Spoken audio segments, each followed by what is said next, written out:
Assalamualaikum warahmatullahi wabarakatuh. Apa kabar pemirsa Banjar TV? Lintas Banwas Pekan minggu ini kembali hadir ke hadapan Anda. Hari ini edisi Minggu 2 April 2023. Serangkaian berita terpilih selama sepekan kami sajikan selama 1 jam ke depan.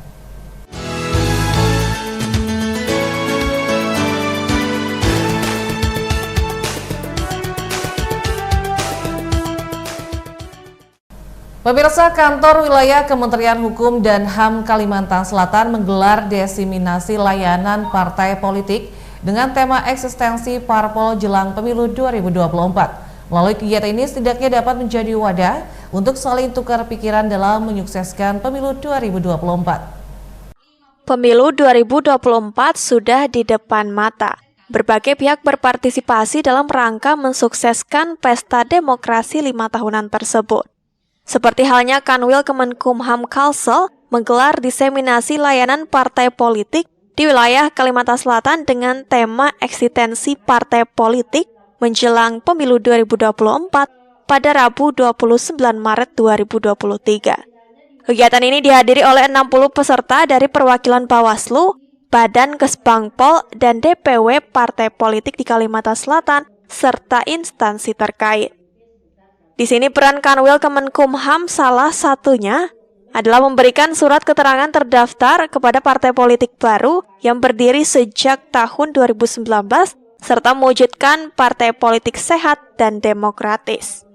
Selain itu, parpol juga diminta mengupdate tentang keberadaan sekretariat maupun pengurusnya sehingga berkesesuaian di badan hukum dari tingkat pusat hingga daerah.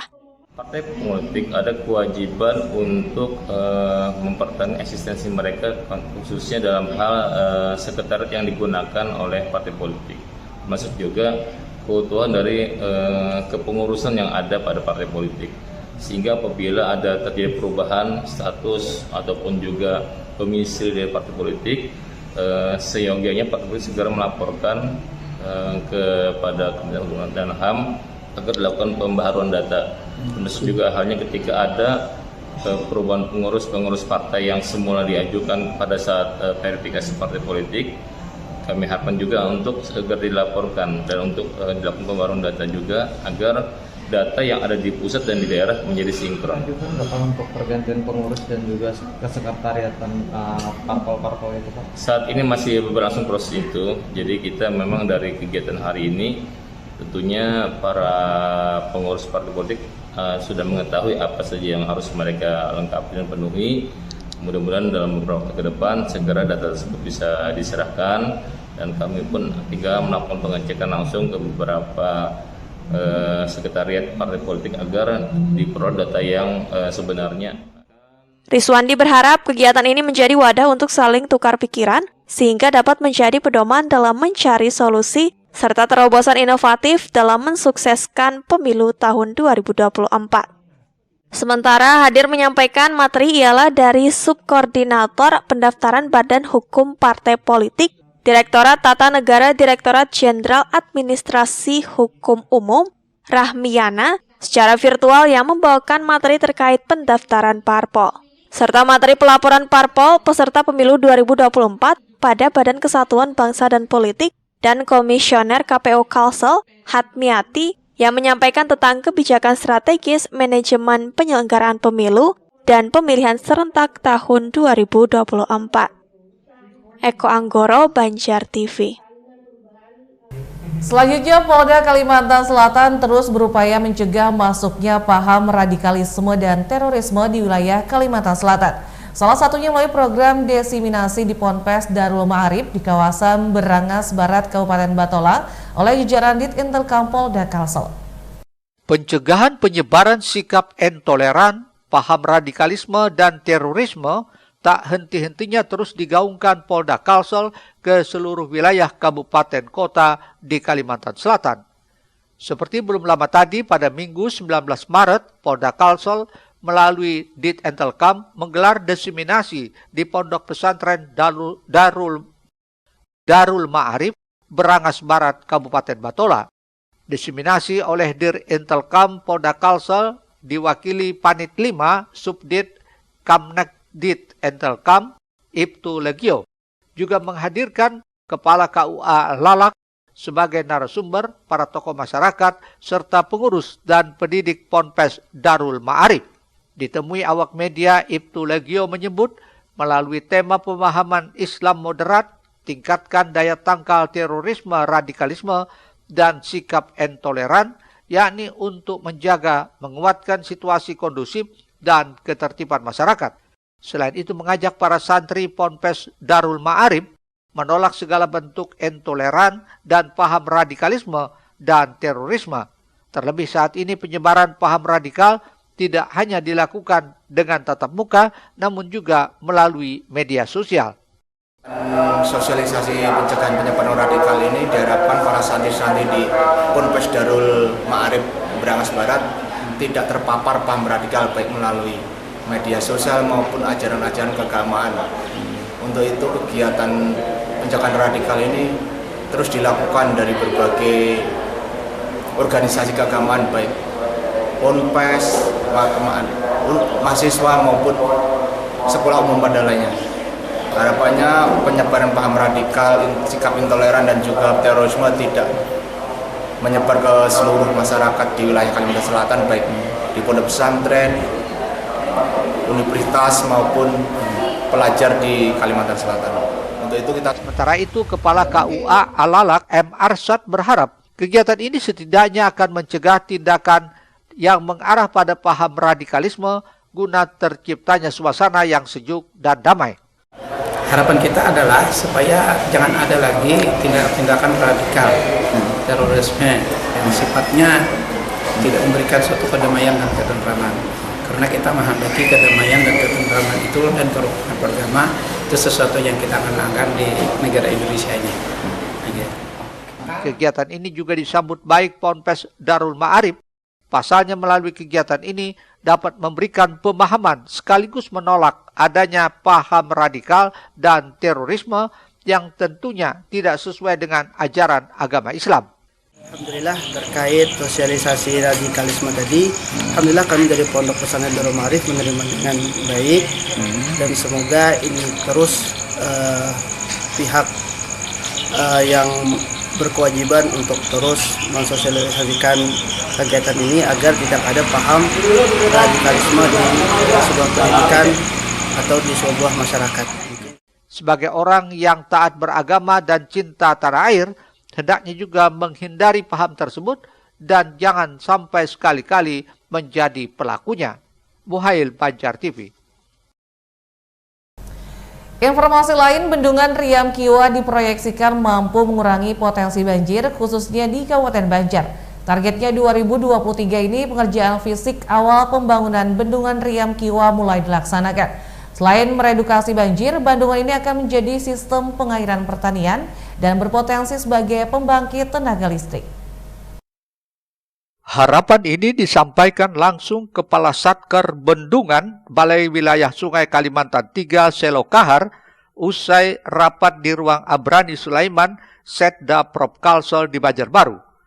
Kepala Satker Bendungan ini telah melaporkan progres pengadaan tanah, rencana pembangunan bendungan Riam Kiwa, serta pembentukan tim terpadu penanganan dampak sosial kemasyarakatan. Dikatakannya pembangunan akan dilaksanakan beberapa perusahaan melalui proses lelang dengan anggaran di luar pengadaan lahan. Adapun untuk pengadaan fisik saja diperkirakan sekitar 1,7 triliun rupiah. Menurut Selo, pemerintah daerah sangat membantu dalam proses kawasan maupun progres pembangunan bendungan Riam Kiwa ini. Berusaha untuk melaksanakan proses lelang di Jakarta, karena target kami adalah pada akhir tahun 2023 ini bendungan bisa dibangun paling lambat pada Oktober. Kami harapkan seluruh permasalahan baik lahan maupun proses di Jakarta bisa kita selesaikan dan kita bisa masuk. Untuk anggarannya berapa? Untuk anggaran pelaksanaan pembangunan bendungan ini nanti dengan pinjaman dari luar negeri dengan anggarannya ya masih sama dengan dulu kurang lebih 1,7 triliun. Itu nanti dilaksanakan oleh beberapa perusahaan yang akan menggunakan skenario yang paling realistis.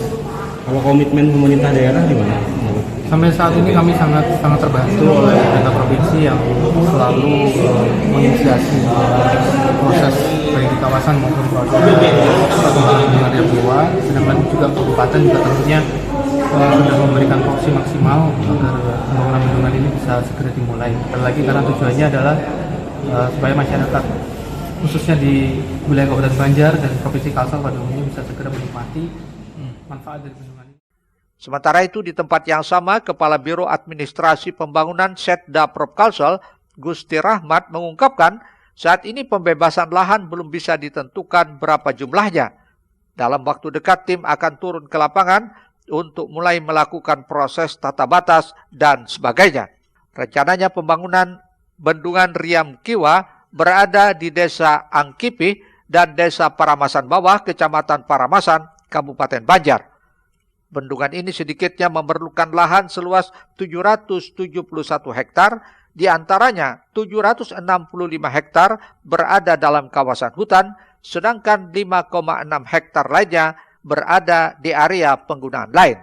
Semua pun belum ada yang di appraisal.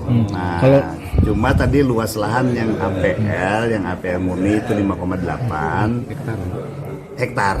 Nah, kemudian luas lahan yang sudah dikeluarkan oleh Menteri Kehutanan itu 765 hektar. Komanya nggak tahu kita berapa komanya ya.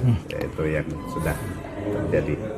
Jadi itu yang masuk di dalam SK Menteri Kehutanan. Urusan yang konsultasi publiknya itu ditangani oleh Pemkap.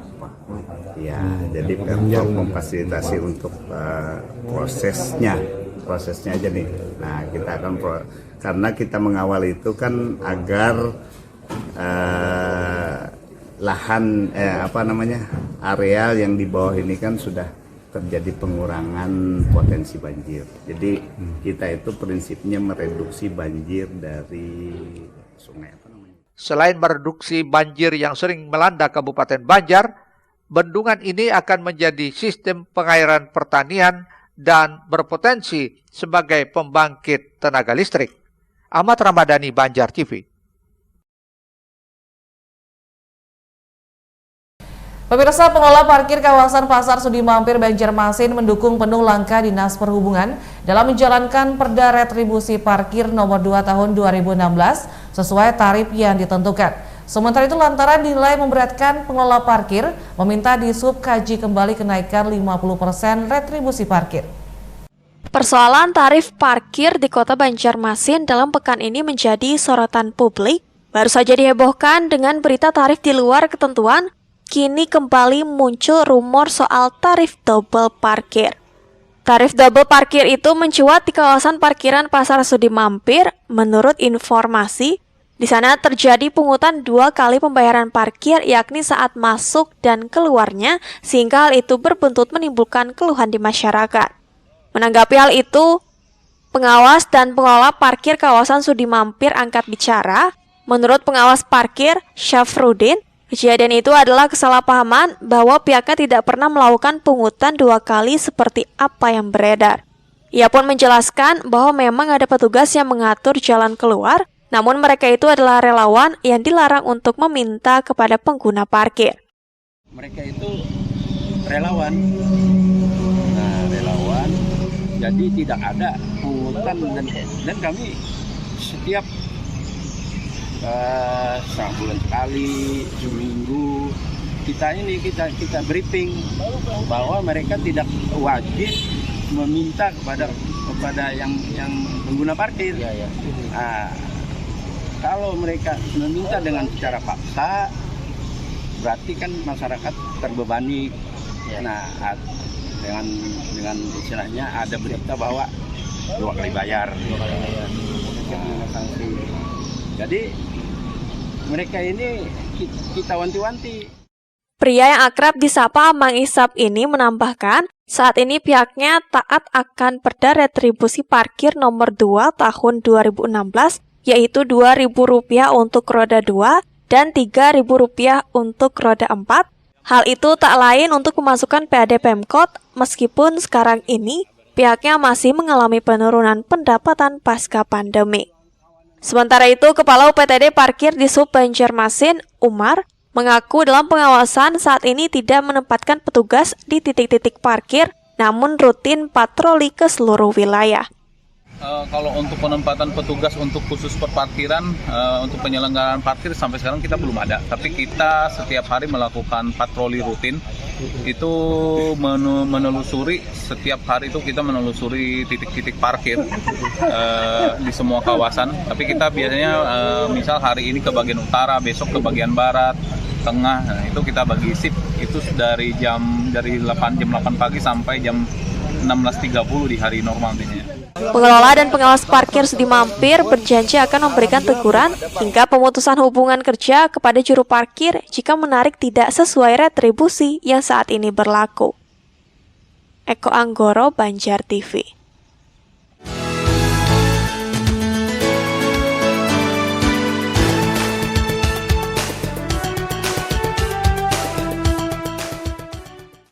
Kenaikan retribusi parkir sebesar 50% oleh pemerintah Kota Banjarmasin ternyata masih banyak dikeluhkan para pengelola.